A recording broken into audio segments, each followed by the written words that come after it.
Silo और भंडारण गृह में किया जाता है। जंतुओं के भोजन देख लेना। अगला पॉइंट है और आखिरी पॉइंट है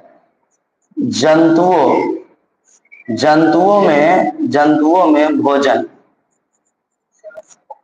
ठीक है, ये लिख लीजिएगा, जंतुओं में भोजन। ठीक है, जंतुओं में भोजन लिख लीजिएगा। इसके बारे में देख लीजिएगा। बीजों का चयन,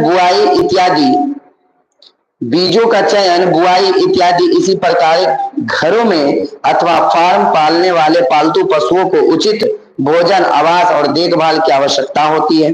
जब यह बड़े पैमाने पर किया जाता है तो इसे पशुपालन कहते हैं।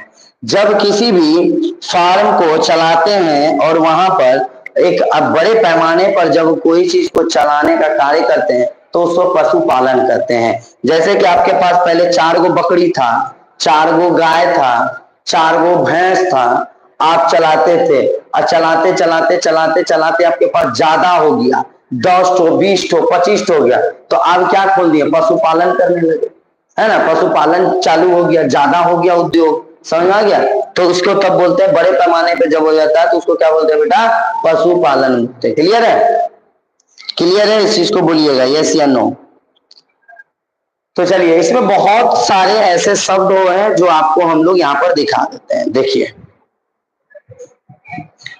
बहुत सारे शब्द हैं, जैसे कि आप यहाँ पर देख सकते हैं प्रमुख शब्द में है कृषि पद्धति, पशुपालन, फसल, उर्वरक क्या है, भंडारण गृह क्या है, कटाई किसे कहते हैं, सिंचाई किसे कहते हैं, खरीफ फसल, खाद, हल, रबी फसल, बीज, साइलो क्या होता है, बुआई क्या होता है, भंडारण, थ्रेसिंग क्या है, खरपतवार क्या है ना, खरपतवार क्या है, खरपतवार नाशी क्या होता है, फटकना क्या होता है। इन सभी चीजों को हमने बताया है। आप इसमें आपने क्या सीखा, इसके अंदर कुछ बात लिखी गई है, उस बात को आप लोग देख लीजिएगा और सीख लीजिएगा। अब हम लोग चलते हैं क्वेश्चन आंसर की ओर और क्वेश्चन आंसर आपको करवा देते हैं फटाफट। क्वेश्चन आंसर करवा के आप लोगों का क्लास को स्टॉप कर देंगे और पहला चैप्टर को हम लोग क्लोज कर लेंगे। देखिए बेटा पेंसिल,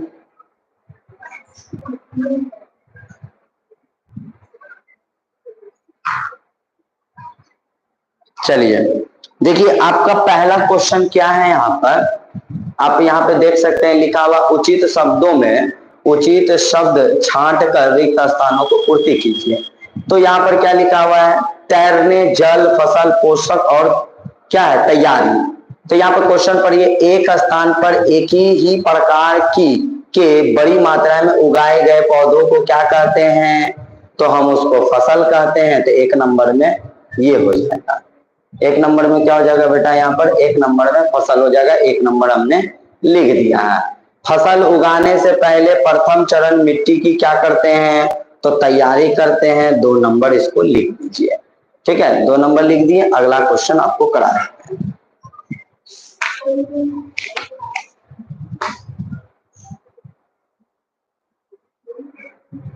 अगला क्वेश्चन है, यहाँ पर आप देख सकते हैं अगला क्वेश्चन, अरे यार, अगला क्वेश्चन है कि क्षतिग्रस्त बीज की सतह पर डैश लगेंगे।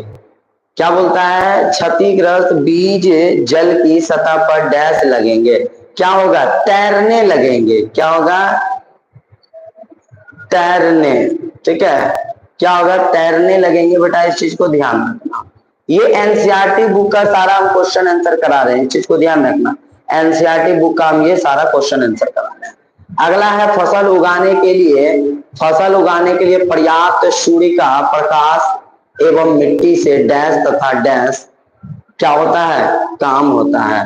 तो फसल उगाने के लिए पर्याप्त सूर्य का प्रकाश, एक मिट्टी को डैश से डैश की आवश्यकता होती है। देखिए क्या करेंगे, जल और पोषक होता है। क्या होता है, यहाँ पर प्रकाश के लिए क्या होगा, प्रकाश से मिट्टी से जल तथा पोषक आवश्यक है। क्या है, पोषक तथा जल आवश्यक है। मिट्टी से पोषक, मिट्टी से यहाँ लिख लीजिएगा पोषक, यहाँ लिखिएगा जल आवश्यक है। मिलान करने वाला देख लीजिए, मिलान करने वाला है कॉलम ए में दिए गए शब्दों का मिलान बी से करिए। किससे करिए बेटा,